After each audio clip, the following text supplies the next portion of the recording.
Kisra. Welcome to my studio. So what I'll be showing you today are earrings with a layered look. Example, I take the same shape pancake die in different sizes and make layered look earrings. So I'm going to make quite a few pair up to show you how they look. So I've cut my small hearts out, I've punched a hole in them, and now I want to oxidize them. So I get an old pickle jar and I put the Midas liver of sulfur gel in there. So I put it about halfway filled with the water. I try to use hot water. And then I use about a teaspoon of the liver of sulfur gel. Then I get a wire and I just stick one heart on the wire and then the other heart.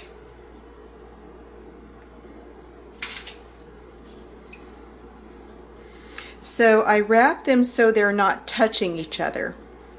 And now I'm going to put it in the jar. And I just put the wire over the side so when I'm ready to get it, I can just pull the wire out. I don't have to get down in there and get anything. But I also want to show you these tongs. They're wooden tongs. I got them at World Market.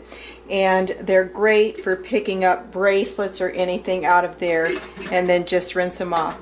I put on my gloves and now I'm ready to check and see if it's dark. So that's dark enough for me, so now I'm going to put this lid back on because it does smell pretty bad. I've taken them off the wire and now I'm just going to use a superfine buffing block. So here are the hearts, and I'm going to go overlay them on some bigger hearts so you can see how that looks. So I have my small heart, and now I have my larger heart that I want to go underneath the small heart. So I've already put the hole in that one, just eyeballing it, but I want to make it perfectly layered on this one, so I want to match my hole. If you just put your hole here and punch a hole in there without lining it up, this heart could be too high or too low. So I'm going to match it perfectly and then put a little dot there, and that's where I want to punch my hole. The top heart is very textured and oxidized, so I want to do something a little bit different to the bottom heart. Right now it's very plain, so I want to put a little bit of color in it with the torch. So I'm just going to very lightly with my blazer put a little bit of heat on that. You don't want to do too much because it'll turn dark. So see how I'm just tapping it a little bit.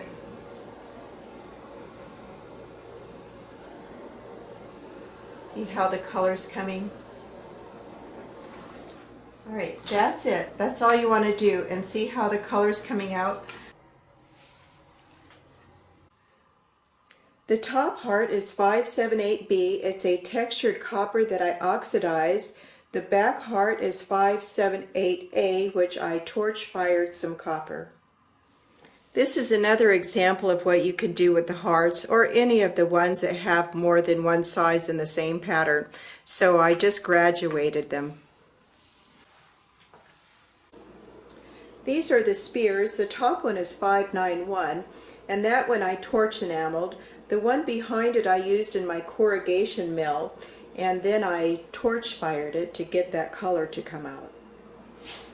This is another pair that I torch enameled. These are from the rectangle series, and this one I torch fired.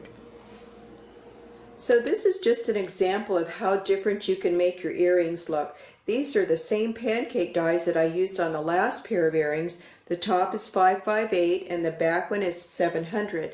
But on this one I actually used a textured piece of copper and oxidized it, and then on the back I torched flamed it. So that's just an example of, you know, the same pancake dies that you can make look many different ways. This is one of my favorite pair of earrings. The top part I torch enameled, it's 658C. The back part is a textured copper sheet from Potter USA, and that's number 749A. Both of these pieces are made out of copper. The top one I hammer textured and oxidized. The bottom one I torch flamed. And the top one is 641B. The The bottom piece is 641A. The top of these earrings are Pancake die 716, which I torch enameled, and then I backed it with Pancake die 511, which I used a textured copper sheet and I oxidized it. This pair I did a little bit different. I hammer textured sterling silver and I also hammer textured copper. So I made the top triangle out of number 607, and I soldered that on to the copper piece, which is 608, and then I also cut the round piece out, 642A. So I connected them together and I also soldered a post on the round 642A. This pair of earrings, they're both made out of copper. The top one I acid etched and oxidized it, which is 565B, and the back one I hammer textured and oxidized it, which is 720. These are just a few examples of the layered look using the pancake dies. We always have new pancake dies coming out, different sizes and shapes, so experiment, have fun, and thank you for watching my video.